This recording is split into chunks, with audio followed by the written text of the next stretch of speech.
Welcome to Thrive Radio. I'm your host, Amy Montgomery, entrepreneur and digital marketing agency owner. Today, my guest is JB the Wizard. He's a coach and a consultant for high achievers who still feel like something is missing. His journey of acting, directing, and producing brought him to coaching high achievers, CEOs, and celebrities on alignment and mental clarity for the purpose of leveling up in life and business. JB, welcome to the podcast. Hey, thanks. Well said. That's spot on. That's it. Can you share your journey with us on coming from filmmaking to becoming a coach? How did that happen? Sure, right. Yeah. My degree is pre-medical exercise physiology. I love the body. And when I was in undergrad getting my degree, there was a film that came to town, if you like. And since I was a boy, about 9 years old, I knew I'd be on television. I knew I would do something with filming. And all of a sudden, this is coming to town. And my mom says, hey, it's coming, maybe you want to go audition for it if you like. Then I played basketball and I ran track in school. I played football. And this is kind of more of an athletic type film. I went to audition for it. And as I was preparing for it and training for it, a little bit of a side story that I sprained my ankle so many times in life and in sports, but this was the worst one on the planet. And it was the day before this gigantic audition, and it's a Hollywood film. And I was like, oh my gosh. And I was like, why did this happen? This is always so important, Some people at that point would have stopped because my foot was like a noodle. It was done. And I remember I was saying, that look, whatever you believe in, God, the universe, energy, whatever your thing is, for me, I was like, if you didn't want me to be in the film, fine, but not like this. And I made this decision, like, this isn't how it's going to happen. A lot of times we ask so much for permission from wherever, but it was like, no, taking charge in this way is like, look, you didn't want me to film in it, you can get me cut. But this is not going to keep me from going for this. Cool thing about the fact that my degree is pre-medical exercise physiology, I got good education on taping things up and that sort of stuff. So I went down, taped up my ankle like crazy, and I wasn't able to walk either getting into the car. But all of a sudden, some people may say it's adrenaline. I feel like there were two angels that were like doing this to my ankle the whole time. And I ended up, hundreds of people got cut. I did not. And I made it in the film.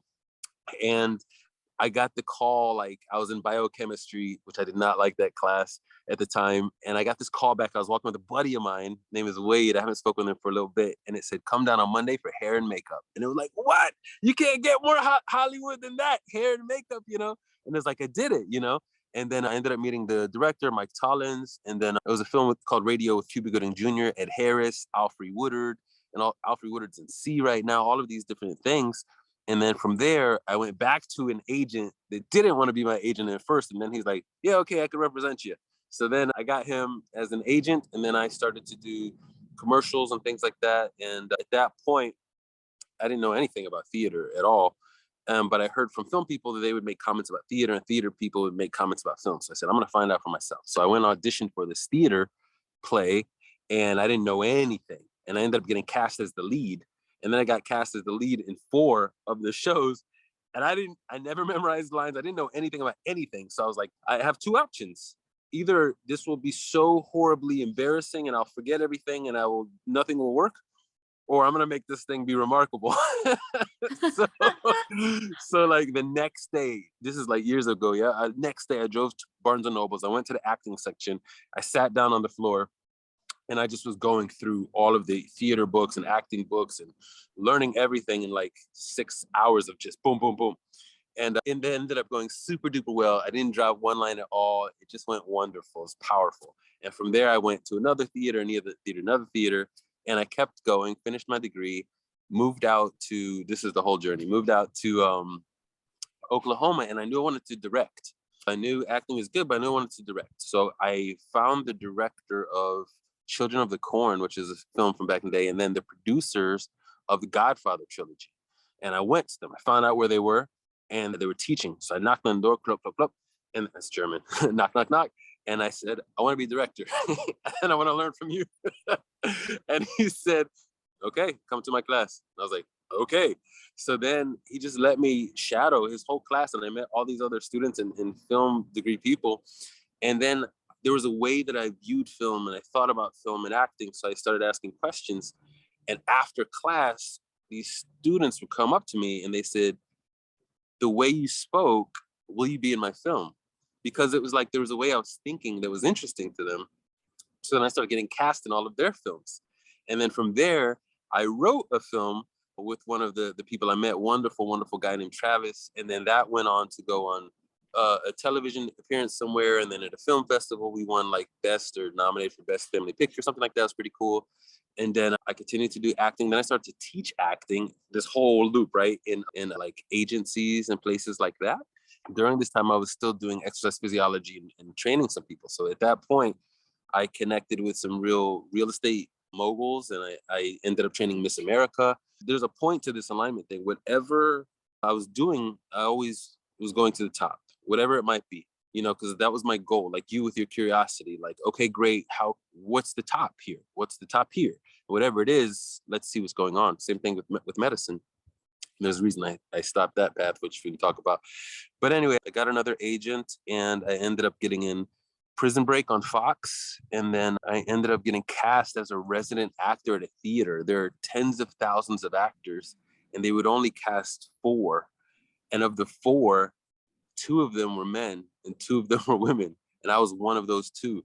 So that was huge. And that got me my Actors Equity card, which got me to work with other Broadway actors. And then Jensen Ackles from Supernatural.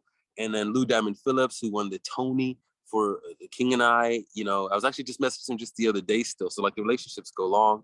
But that happened. And then I started to continue to direct and then produce some commercials. And at that point, a Fortune 500 company saw some of my work somehow, and they said, "I think we have something that we would like for you to do." And so they messaged me, and at that time, I did like a wedding or I did like something, but I had a style to how I do everything, and I was like, and they were like, "No, we feel what you're doing. This is what we want for this corporate stuff because like it's dead basically, right?" And I was like, "Okay, I could bring life to anything. That's what I do." And then the crazy thing at that point of this story is that the number that I quoted them for how much like to charge them, this person was so kind. I still talk with her. She was so remarkable, so helpful for my life. And at that point, it was so low. It wasn't low for normal people, but it was so low for them that that she told me, she said, you have to increase this or they're not going to look at your proposal. I was like, what? And so I just Wow. want that message to go out to somebody who needs to hear this today, that a lot of times, myself even included, that when it comes to what I do and what I've done in the past, there's a karmic balance with this. There's a reason for it. But at the same time, you want that number to be in alignment as well. Because you might be thinking, what? It's only X amount and it's cheaper than blank, but it might not be in your alignment. So that might be why you're not getting hired or work or whatever, And then when you say that number that's yours, it's not really about money or numbers. It's really just about alignment again, because it's just energy just matching up. Then I doubled the number. Now this is multiple 5 figures, right? So it doubled the number. And then she was like, they're still not going to look at that. And I was like, what? So then I quadrupled the number. And at this point, my own self was like a little bit like nervous and thinking like, oh my gosh, this is so crazy.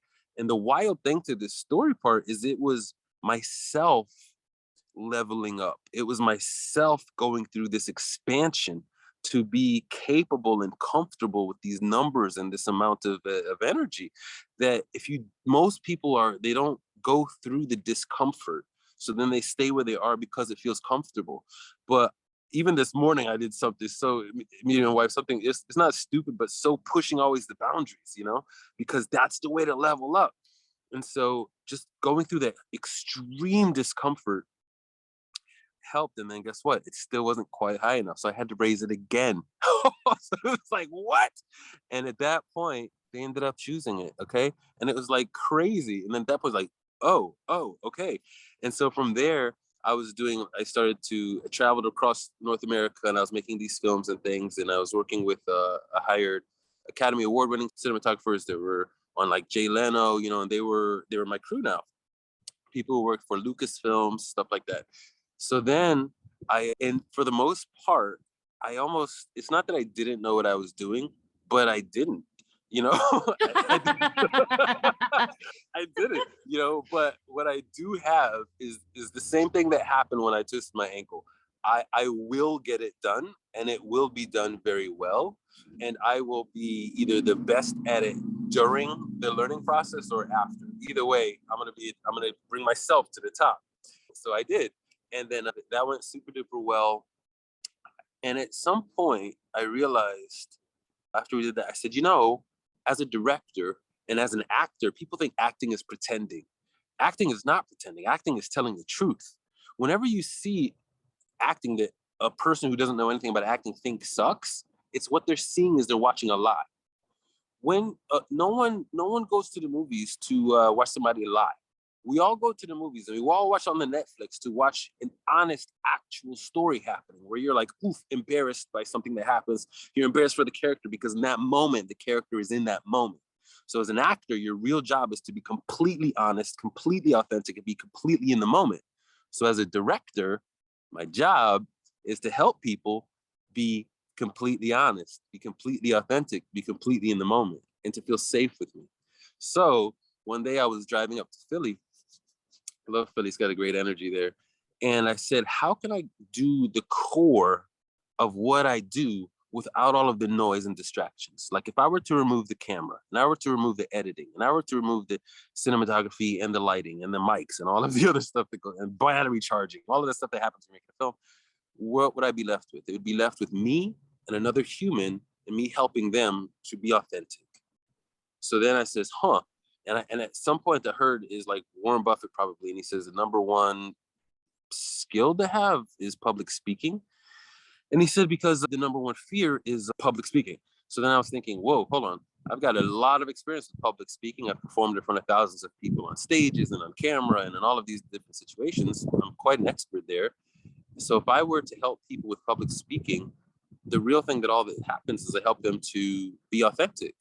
I'm the perfect guy for this job. So then I started to say, put that out there. Hey, I help people with public speaking and being authentic, and I help people to get over that fear so that whatever else can happen. So I started to put that out there on social media, and then people started to raise their hands. Hey, can you coach me? And I had to go through the same thing again.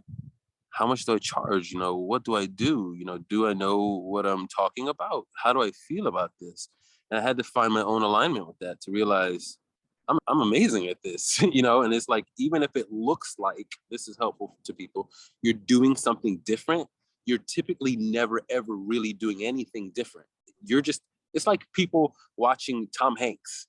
People will watch Tom Hanks over and over again in lots of different films. The reason is because Tom Hanks, you know what to expect, you know what you're getting, but it's Tom Hanks in a different scenario that you're watching. The same thing happens with our own lives. It's all us. We're just in different scenarios. And if you could remember how you leveled up here and bring that to this new scenario, then you're still the expert, but in this new area. And if you can understand that, that will help you when you deal with naysayers and people who don't understand that. People will say, JB, you don't have a personal training certificate, basically. And it was like, so I had to remember, I could have made two choices. I could have said, oh no, you're right, I guess I'm not qualified. Or I could have said, who made up that certificate? Okay, well, I'm going to make myself up a stamp. And then I end up training Miss America. Like, it's that irrelevant, right? Or who are you to do a coach? Are you certified with blank, blank, blank? It's like, well, who came up with that certification? Why don't I make up my own certification? And then I'm certified with that, you know? And Yeah. so if you Yeah. You can do that. that's all it is, if you could remember that when people come, against you, that could help you to stay strong and go in your own alignment. So I did that. And then people started to say, my clients started to say, the reason, because I started to realize, like, we're not really talking about public speaking. Like, what made you connect with me? And they said, you looked so happy. And I do smile and I do laugh and I am happy, but I also don't view myself as like this happy-go-lucky guy that's all whatever. So I was like, what? Why do you think I'm happy? But they just did. And that's why they were connected. I was like, you're connected with me because I look happy? And they wanted that. And I continued to try to figure out, like, what is it though? And this authenticity, they wanted to be authentic. They wanted to be themselves. And what happens when people connect with me or talk with me, this is, I think, largely because of my father. I just don't care what people have gone through. Like, I don't have a judgment on it. Like, I don't criticize that, because people are just people, right? So it allows people to just talk and share And in that process, there are things that open up and unlock for them. And that's the same thing that happens with acting and directing. When you get to that honest, vulnerable, open spot, now we've got that healing that happens. Now we have alignment. Now when we have alignment, what we can do is we can sell with confidence. We can speak with power. We can coach. We can level up. We can speak to our spouse in the appropriate way. We can speak to friends and bosses and anybody else in a way that can allow us to be authentic in our true self. So that's what continued in that trajectory. So that's how I went from acting, directing, medicine, all the way to coaching. And at that point, when I would see a problem, I would reach out to people, and that's when celebrities and that wasn't my initial goal, but it's typical that it would happen because we always go to the top, right? So then celebrities and Emmy and Grammy Award winners are reaching out to me and they're like, hey, I got everything. I'm on the front covers of magazines, but something is still missing. And I got to level up because they're the type of people also that don't stop. And that's the type of people I love, So then CEOs would connect, and then top salespeople doing 100 million per year would connect and kind of deal with the same problem. My favorite people are these people, the celebrities and the top salespeople, because they just don't stop going to the next level. And all they need is this little tweak to help them get out of their own way. And that's where I'm, a master. So that's that part of the story. I absolutely love your story. And, I used to do acting myself. And so anyone that is in the arts, I get all excited. It's so much fun. Right. Yeah. And so walking through that, what are you grateful for now? Oh man, my children. I don't know. I love my children. I've got 6 little ones, and my littlest one, she's 10 months now. I mean, it's maybe not related, but it is though, because that's where happiness is. It's the things that matter. Right. Totally. And they're just, man, they're awesome. So I'm super grateful for them. I'm also grateful, man, what I would say I was grateful for that I didn't expect to think of? It's that it's almost like I always get paid to learn, right? Which is fun. So when they brought me in to do those films and I didn't know anything about whatever, I learned very quickly. That is a skill I would say that I have. And so I'm grateful to all of the learning that happened throughout all of those processes, and that I was able to, I guess this is the typical thing, but be happy and enjoy life through each stage. So at this point, oh man, it's not finished. I don't think it ever stops. I think even when you die, it doesn't stop. So, but the growth that keeps happening, doesn't stop happening. If you think, oh, I've arrived, or I hit this point, or I'm part of this movie, the reason people get sad a lot of times is because they think there's an arrival point and there's no arrival point. So that's the thing that sucks, but is awesome. If there were an arrival point, you'd be very bored and it would suck. But since there's no arrival point, that's just awesome. So once you get there, guess what? You don't get comfortable there, enjoy it, and then get ready to level up again. Yeah, I really love that, because you're right. Life goals are a lot like mirages. You go after it, you go after it, you go after it, and then you've got it. And then in some ways that mirage, that water you were after, that whatever, disappears because you've attained it. Yep. And then it's okay, now what other mirage am I going to, and I call it, I think mirage is good, because a good analogy, because it does kind of have that sense, that feeling of disappearing. Right. Once you obtain it, you're okay, I now attained all of this. Yeah. And if you could just get comfortable with mirages and know that they are that, then just go after the mirage. And once you get there and it disappears, oh my gosh, look at this leaf. Oh my gosh, this is a beautiful chipmunk. Whoa, this is super duper cool. And then oh, there's another mirage. Go enjoy it as well. Because that's what it is. And that's what ends up happening. Yeah, it's good. So what is your definition of mindfulness? Yeah, mindfulness is great. So meaning, if we can understand what it is, it's literally being in this moment, being present. That's it. So the tricksy thing is that, sadness is like a memory of something that happened in the past, and then anxiety is something that you are concerned is going to happen in the future, which is really what futuring is about. But the story I wrote is but that's not futuring. So the idea of being mindful or present, that's really it. Now, it can get a bit tricky because you could think that that's all there is. So how do you blend being present with also going after a particular goal? You can, and that's again the process I created. I call it futuring. The main thing though is that you want to be here right now because this is literally all that there is, and what this is what exists. This is it. This is right now. Like the future didn't happen yet and the past is already finished. Like it's this moment. So if you can understand that, that's pretty awesome because then you'll be happy. Because in this moment there isn't really sadness, even, man, I'm Jewish, so we talk about the Holocaust a lot. Even in that moment, this is how Viktor Frankl made it through. In that moment he wasn't thinking, oh gosh, this sucks. The way he dealt with it in his mind is like, this is an experiment, this is going to be wild to write about when we're finished. And then he did exactly that. But if he had a different mindset, I don't know if he would have made it. I don't know how it would have been. But in this particular moment, you have the opportunity to see the truth that you want to see. And then what you can do is notice the mirage, but still be present. And what we call it in Hebrew, and I call it futuring, but it's to bring that future into this particular moment. That's how you actually become one with the mirage and still continue in that direction while being present. It's a bit complex, but that's the way to do it. Why is it important to see ourselves as our future self? Yeah, great. So the reason is because whoever you are, that's who you are. And let me say that again. This idea sometimes of, let's say, the future self or the future version of you, it either is you or it's not you. So I was on a different show. This guy does really well and, deals with Tony Robbins and Ed Milet and all of that stuff. And he was asking for help with this. He said, I want to be a billionaire. And I said, you either are one or you're not one. Like, this is important to understand because a millionaire is different than a multimillionaire, is different than a billionaire, is different than like a one of those. They're different types of people, okay? Those numbers are representatives of certain behaviors. That's all they are. It's not that thing makes you that. You are that, and then that catches up. That's how this works. So if you could understand who you are, everything else will catch up. So that's why this idea of I want to be, or this is who I see myself as later, you want to bring that to right now. Is that you or is that not you? That's not me.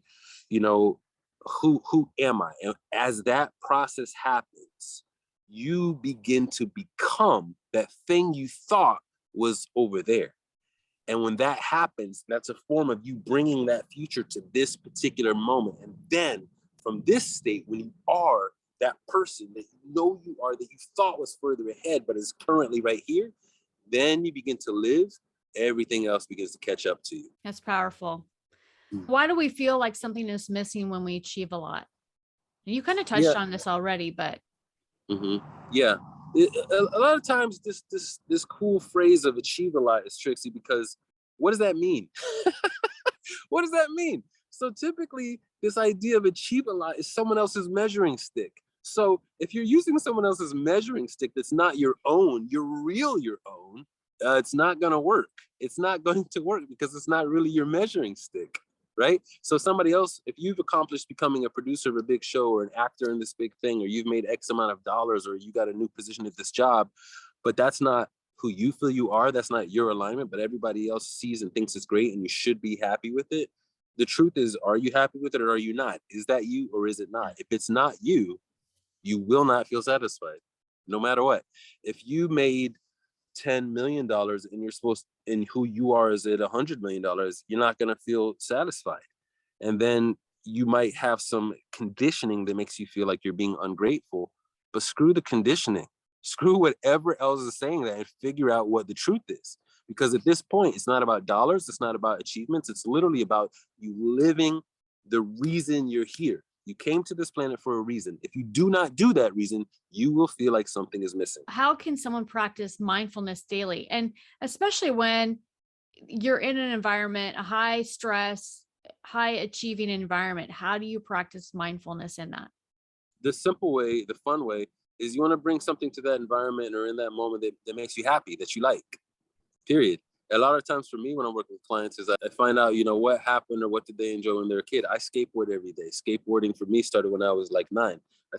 My whole family skateboards. And my daughter was born, I delivered her here uh, when she was 10 hours old. I brought her outside and put her on the skateboard. So skateboarding is big for us. So skateboarding is that for me, and it brings you into this particular moment. That one does for me. Another thing that I like, which is interesting, is I don't know how to call them. You know how like cars from like the store, like Matchbox cars or Hot Wheels, Yeah. like Hot Wheels. So basically, Disney when they did like the Pixar movie Cars called Cars, I like them a lot. So so for me, if I don't have it right here with me, but if I'm on an interview or if I'm just writing something, I'll have one of my cars right in front of me and I'll hold it. I just like them. They make me feel cool and happy. So it could be a candle, it could be a scent, it could be a toy. For me, a lot of times it's a toy of some sort, or sometimes what I'll do is I'll bring my skateboard and I'll just sit it next to me and I just like to touch it, and that does something, it can connect you to this moment. That's all we need is to come back to a moment that makes us feel positive as opposed to being in a place where you want to escape. Yeah. So the second part to that, of course, is the hard part is to take the action step. Like, I hate the phrase like knowledge is power because it's not. Like, action is power. You want to act on the knowledge. And so if you're in a place where you don't like to be, you want to get out of there, whatever it might be. It could be a relationship, it could be a job, it could be a location, it could be all kinds of thought process, it could be a lot of things. And so the action steps are very, very hard and difficult and challenging, but that's also where life is. So if you can do that, the journey of even escaping can be very, very uncomfortable, but it's a journey and that's what life is. And then when you're out of it, you will be who you are, you know? How can we process emotions versus just reacting to what you feel, such as like medicating your top emotion? Let's say you just feel whatever reason, you don't know why, you just feel anxiety. So you're going to go and you're going to eat junk food, or you're going to drink, or you're going to blow up or whatever. How do you deal with that? And especially for people that really haven't had the opportunity to kind of dive in and learn that they can process an emotion. Sure. I think there's two simple ways. Number one, my magic things are pen and paper. Okay. That's my magic everything. Like my ideas, the films I think of, the storyboards, I got a pen and a paper. Wow. Or a napkin, whatever it is. This is the power. These are like my magic tools. So that's one thing that I'll share with you. And then the other thing is go ahead and just say it. Like I've had times where it's like, this is bothering me so much. Or if you're angry, fine. This is making me angry. And because you'll go through a path, you'll realize once we go ahead and say that, nothing can make you angry. It's a decision you're choosing. But if you go ahead and say, this is pissing me off, this made me very sad, this makes me feel extremely uncomfortable. Go ahead and say these words. Let's articulate them. The main thing is we got to get this stuff out. Why? Because what happens is that cortisol is the stress hormone that I actually studied when I was working on a PhD thing. When that stress hormone is not able to be utilized, this is when and how and why it causes damage inside of the body. Okay. Once it can be utilized, then it can be used. So same thing with adrenaline. If your body's like, oh my God, there's a bear, but really it's a text message you got, your body doesn't know the difference. And all of a sudden it goes adrenaline, bow, shoots up adrenaline. And then your body's like, where are we running to? Meanwhile, you're not running, you're sitting. So the increased adrenaline and the increased cortisol sits and it pools, and that's where we begin to have certain damage. So what can we do here? So what I want to do, and I want to speak that thing out, and I don't mean like say it to the whole neighbors and stuff like this Yeah. and to the world, to yourself, say it out. You know what I mean? Don't like go on to social media. It's just useless. Like get it out for yourself, see it. And then all of a sudden you'll be able to realize like, oh, I'm choosing this emotion. Yeah, I did feel that. And then that will already alleviate a lot of it, however way you want to do it. You'll have a lot less. And then the writing part comes from like, okay, so what's going on? How can I solve this problem? What can I do about it? When we ask that question, after we go ahead and alleviate some of that topical thing, when we ask that question, the brain can come up with solutions. How can I solve this? What can I do about that? Where should I go? Things like I can't, or I don't, or I whatever. The brain goes, what'd you say? Oh, I can't. Yeah. Hey guys, we can't. Don't send any ideas. We just said we can't. We don't know. Shut it down. And then the brain can't come up with ideas. So we have to understand how to work with ourselves as a body and as a person, and to really master all of these things to really get the full efficiency of who we are as a human. So when we're dealing with these particular emotions, let's go ahead and name them, talk them, get them out, and then ask the correct question, like, what can I do about this? How can I solve this problem? That type of thing. Get out the pen and the paper, and something, it will give you some ideas that will come to you. What are some tips on getting mental clarity, and how does that help you level up? There's two, actually. When you wake up in the morning and before you go to sleep at night, if you like, some people talk about the brain going more towards a theta state. If you like, that theta state tends to be where we were up until the age of 7. And then what happens is when that particular frequency of the brain shifts and changes, technically you could view it as things being locked and loaded. And then once they get locked and loaded, depending on what was put into there during that frame of life, if you like, could inhibit us or not inhibit us. And so what as that continues, there are other cultural and religious and familial and peer pressures and opinions and things that come on you to shape your perceived perception of life and what you should be doing. So what we can do when we're closer to the state of state, morning, let's say evening also, is we can really tap into the truth of things before it gets not diluted, but tainted. Mm-hmm. And that's when we pull out that pen and paper again. And what we want to do is think about or write down those ideas and thoughts that you have of the way you want your life to look. Not like a vision board type of thing only, and then it can't just stay there. We just need to see it with our eyes. One of the things I love about filmmaking and a pen is that technically in our mind, this is intangible. Technically, it doesn't exist. But all of a sudden, when we use our muscles in this touch, which is like one of our senses, and then we scrape across the paper, and then all of a sudden our eyeballs can see, we're really beginning to activate, we could hear, activate our senses to bring something to actual life. And so this is also the process that happens if we can go here when you're in that theta state. What we want to do for this clarity, that's the time you're going to be most clear. And that's what we want to take that time where you have most of your clarity that you can get. And even if there's a hint of that clarity, let's get it out on paper so that our eyes can see it. And we can say, wait a second, that's real. And then the subconscious, again, it doesn't really know the difference between real and fake. And once you begin to see that's real, your brain can ask the question again, how do I accomplish that? And now, if we are in a walking state, typically of between, I think it's 92 to 95% of subconscious behavior throughout the day, if we can get the subconscious behavior on board, bringing us towards who we are in reality, this is what I call residual income. This is what I call passive income. This is what I call caloric burning by increasing our metabolic basal rate while not even having to exercise. That's what we want to do with the subconscious. And this is the way to do that when it comes to the accessing your mental clarity, in addition to doing something you love, in addition to doing something that makes you happy, in addition to being present. And at that point, there is no other way to go than up when it comes to leveling up. There is no other way to go, because typically when people try to level up, they try to do it in a way that runs harder and runs faster and tries more and does everything just like that. And all that happens is things get more tense. The blood pressure increases, but there's no outlet. This is not the way to level up. This is the way to have increased anxiety, increased stress, increased pain, more strain in your relationships, more inability to be in this particular moment. It's a recipe for complete disaster.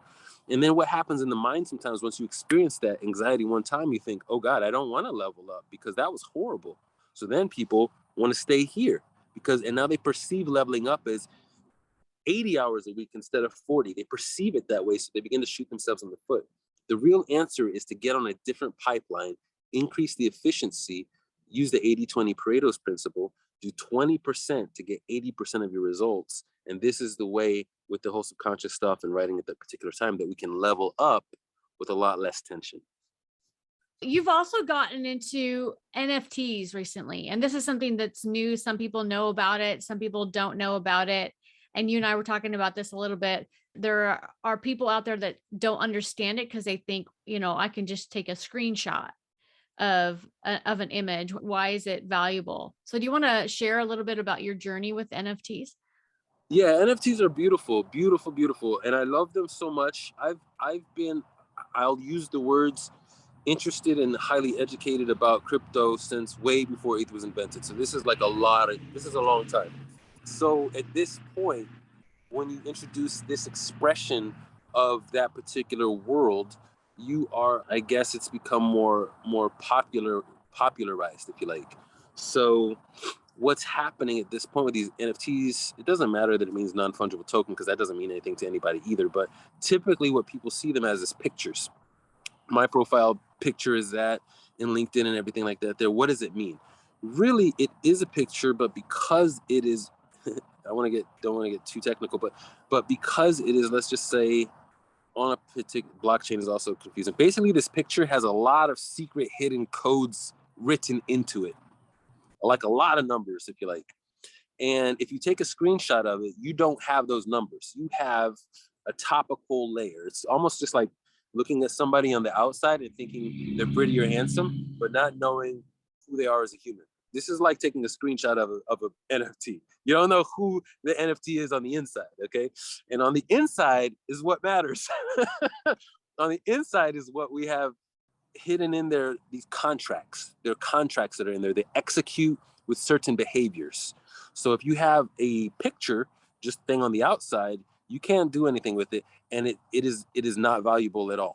If it has all the code and execution things in it, this is what increases the value. You can check for authenticity. You can check if it's legitimate or not. If something comes across as not legitimate, it doesn't have the value, because we want to have all of the codes and hidden numbers and secrets and the inner workings of that thing that's simply represented with an image that most other people see. That's what actually is happening. If there's somebody that's listening that's kind of curious about NFTs and maybe they're an artist or something like that, what's a piece of advice that you would give them? Sure, sure, sure. So for me, what I do now, bringing the directing and the coaching and the NFTs all together, is I'm directing NFT film projects and consulting with the media aspect of that. And so what that means is there's actually a NFT project I'm directing and creating a series for right now called United Aliens. And if you go to united-aliens.club, you should get there. If you go on Twitter to United Aliens 21, you should be able to get there.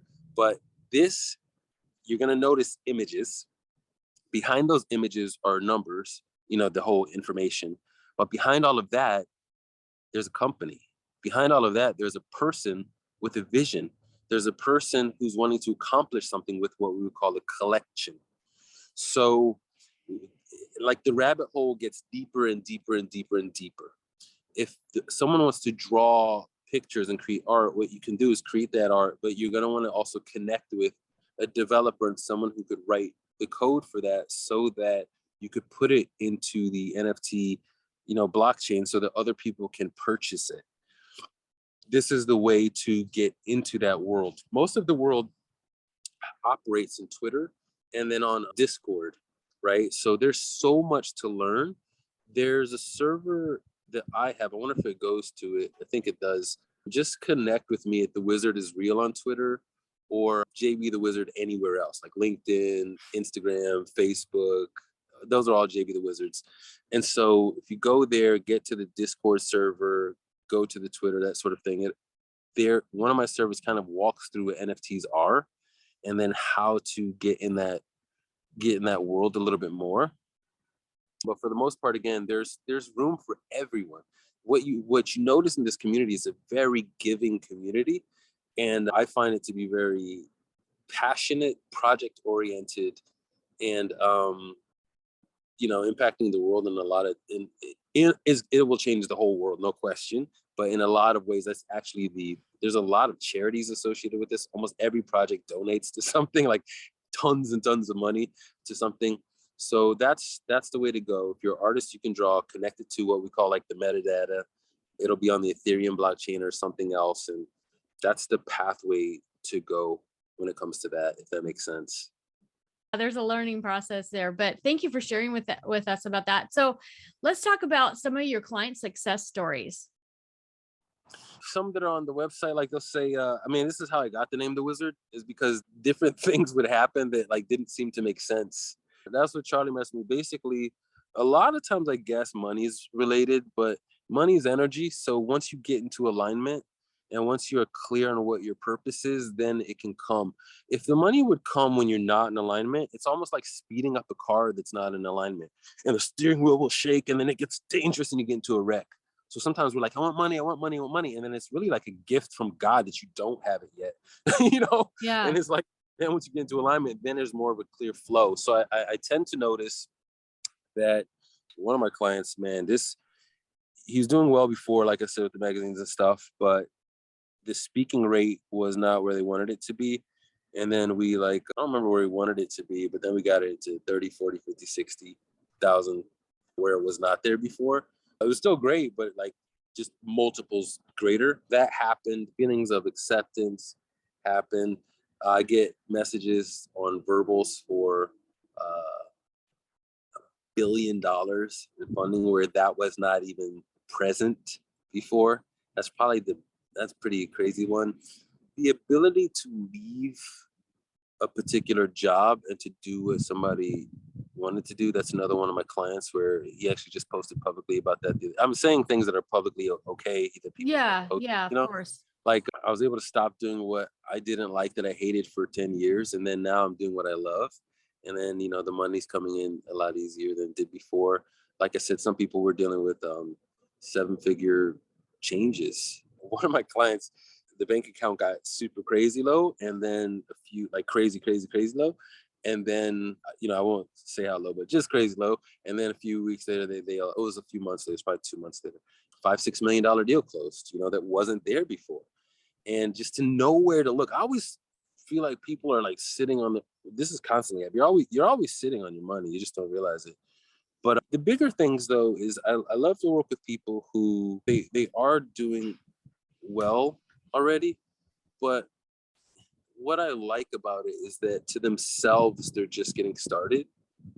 Here's what's refreshing for me. They always want, more money or more passive income. That doesn't really change. But the cool thing to me is when they realize the answer is in that mental clarity. That's refreshing to me because sometimes I'll deal with people who just want to know how to make more money, and that's easy to do. But to do that with somebody who doesn't have a steering wheel that's in alignment is dangerous and it's not good to do. And it's less fun. It's less fun for me. I love making people money. I sincerely, it's so fun for me. And so when people know it's themselves getting in their own way, and when they know they're doing well but they know they're not where they want to be yet or their full selves, that's really exciting. That's exciting to me. So those are some of the results. I'm trying to think of another one. Oh, leaving. I mean, I don't say that they need to leave therapists and stuff, but some of them, they were in therapy for 25 years. We worked together for 6 weeks and then they stopped their therapy, Wow. or they say, and then they're good to go after that. So it's not like that's a pretty big one because what I find, because I never went, so I would say like, what's the difference? What's the difference between me and a therapist? And they're like, are you kidding me? And I was like, no, I'm for real serious. I don't know. Like, you're talking to me, you're talking to a person. I don't see what's the difference, really. And they would say just that I think they tend to say that I get to the root of the problem actually, and then we uproot that thing as opposed to let's talk it out. How do you feel about that? That's really horrible. You want to revisit that? Where it's more so like this trash thing happened and I'm typically like, yeah, that sucks. All right, next, what we do now? And that whole thing just gets them moving, forward as opposed to wallowing. And then it seems to be that these tend to feel the actual, not judgment. So there are really big moments that happen during, our calls, if you like, that is like a brick that was just on their chest that they oftentimes didn't even know was there.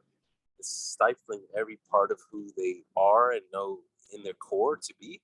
And then when that gets removed, it's like, and they could breathe and like, what? And then the whole world, this is direct quotes. There's someone posted publicly on Instagram. It's like, it's an actual whole different world now. And that's exciting. So those are some examples. What is your truth that has gotten you this far in your journey? I would say 100 trillion% is I have never, and I don't ever tolerate anything less than truth, my alignment. Like it's not humanly possible for me. It's not humanly possible. There was a time when several times, listen, I had no money at all. Like some people saying they had like 1,000 in the bank, like nothing. Like, I mean, I was looking for dimes and quarters in the couch cushions, like nothing. And I did have an agent though at the time. And then there was this gig they found for me that was going to pay pretty good. But the gig I didn't agree with.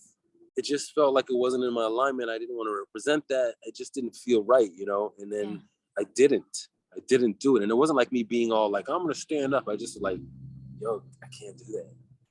Pass, you know?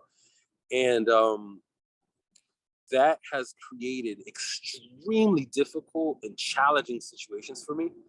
But when we're in the midst of the challenging and difficult situations, I was in my authenticity and powerful.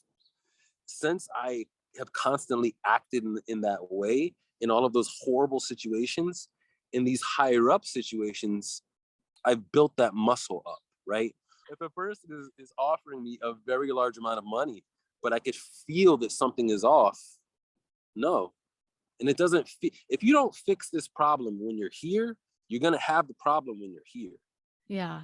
So that truth and that alignment thing has continually served me, and it still serves me constantly, like now. So not really tolerating something that's not in your alignment, being comfortable in the uncomfortable, I think is something that's very, a lot of money, meaning energy for me. It's a lot of wealth. Like a lot of times when I'm giving something over to my kids, I'll say, whoo, I'm about to give you a ton of money right now. Get ready for this. Because if you implement this, this is a ton. And so they sit down and we go through it, you know? So I would think those two things, you know, getting comfortable in the uncomfortable is constantly enabling me and helping me to level up big time. If you're able to give yourself one piece of advice when you first started out, what would it be? Oh, this is funny. Pay attention to who you marry. That that will make you, break you, kill you. That's it. That's I can't ever get away from that. And like it will I guess if you look at it energetically, like if you're really actually becoming one with another human being, then you're literally becoming one with another human being. So that means that you want to make sure that that other human being that you're becoming one with is in your alignment. That's it. Because if they're not, it's like a disease. It will kill your physical body. It'll kill your emotional body. You can't get away from it. No matter divorce, no matter this, you can't get away from it because now you've got children and then grandchildren. You can never get away from that. So I would say be patient or make sure that the person is in alignment with you. This is like not just the happiest thing, but like the most powerful and probably biggest indicator for your success in life. I noticed that with a lot of the clients I work with, one of the major things that come up is relationships, even and how to communicate with the spouse to some degree.